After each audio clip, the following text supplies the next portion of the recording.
بسم اللہ الرحمن الرحیم۔ شروع اللہ کے نام سے جو بڑا مہربان اور نہایت رحم والا ہے۔ السلام علیکم ناظرین کرام، حضرت لقمان علیہ السلام کی دانائی کا واقعہ۔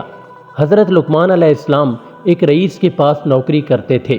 اللہ تعالیٰ کی محبت کو تعلق کی برکت سے ان کے اندر بہت پاکیزہ اور اونچے اخلاق و عادات موجود تھے، جن کی تفسیر حق تعالیٰ نے سورہ لقمان میں بیان فرمائی ہے۔ حضرت لقمان علیہ السلام کے ان اونچے اخلاق کا ان کے آقا پر گہرا اثر ہوا، یہاں تک کہ رئیس نے ان کو اپنا مقرب اور محبوب بنا لیا اور دلی طور پر ان سے محبت کرنے لگا۔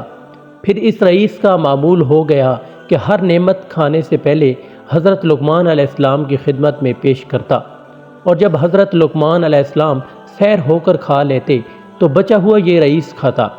حضرت لقمان علیہ السلام اس رئیس کی محبت و عادات کی رعایت سے کھا لینے کے بعد بقیہ اس کے لیے بھیج دیا کرتے تھے۔ ایک دن آقا کی خدمت میں کہیں سے خربوزے آئے۔ اس وقت حضرت لقمان علیہ السلام موجود نہ تھے۔ رئیس نے ایک غلام کو بھیجا کہ حضرت لقمان علیہ السلام کو بلا لاؤ۔ جب حضرت لقمان علیہ السلام تشریف لائے تو رئیس نے اپنے ہاتھ سے اس خربوزے کی کاشیں بنائیں اور ایک ایک کاش محبت سے کھلاتا جاتا، اور دل ہی دل میں مسرور ہو رہا تھا کہ میری اس محبت کا ان پر کیا اثر ہو رہا ہوگا۔ حضرت لقمان علیہ السلام خوشی خوشی ہر کاش کو کھا لیتے اور شکر بجا لاتے، یہاں تک کہ 70 کاشیں کھا لیں اور ایک کاش باقی رہ گئی۔ تو اس رئیس نے کہا کہ اس کاش کو میں کھاؤں گا تاکہ دیکھوں کہ یہ خربوزہ کتنا شیریں تھا۔ یہ کہہ کر اس نے یہ کھا لیا۔ اس نے کاش کو منہ میں رکھا ہی تھا کہ اس کی تلخی سے زبان کی نوک پر حلق تک ابلے پڑ گئے اور 1 گھنٹہ تک بے ہوش رہا۔ جب افاقہ ہوا تو اس نے حضرت لقمان علیہ السلام سے عرض کیا کہ اے میرے پیارے، آپ نے کس طرح اس خربوزے کو حلق سے اتار لیا اور اس عذاب کو اس طرح لطف سمجھا، جبکہ ایک کاش کھانے پر مجھ پر یہ بلا آئی، تو 70 کاشوں کو آپ نے کس طرح برداشت کیا؟ حضرت لقمان علیہ السلام نے ارشاد فرمایا کہ اے میرے آقا، آپ کے مبارک ہاتھوں سے سینکڑوں نعمتیں کھائی ہیں، جن کے شکر کے بوجھ سے میری کمر جھک رہی ہے۔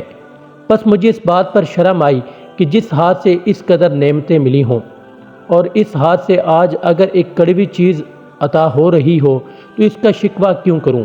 اے میرے آقا، مٹھاس عطا فرمانے والے، آپ کے ہاتھ کی لذت میں اس خربوزے کی کرواہٹ کو مٹھاس سے تبدیل کر دیا۔ اس واقعے سے ہمیں یہ سبق ملتا ہے کہ اگر کسی وقت کسی شخص کو اللہ تعالیٰ کی طرف سے کوئی آزمائش تکلیف پہنچ جائے تو اسے صبر کرنا چاہیے اور اللہ تعالیٰ کے اس فیصلے پر راضی رہنا چاہیے۔ مشکل اور مصیبت کے وقت یہ سوچنا چاہیے کہ اگر اللہ تعالیٰ کی طرف سے کوئی مصیبت اور پریشانی پہنچی بھی ہے تو کوئی بات نہیں، اللہ تعالیٰ کی طرف سے ہر وقت بے شمار نعمتیں بھی تو مل رہی ہیں۔ حضرین کرام، یہ تھی ہماری آج کی ویڈیو۔ اگر آج کی ہماری یہ ویڈیو آپ کو اچھی لگی ہو تو ویڈیو کو لائک کریں اور چینل کو سبسکرائب کریں۔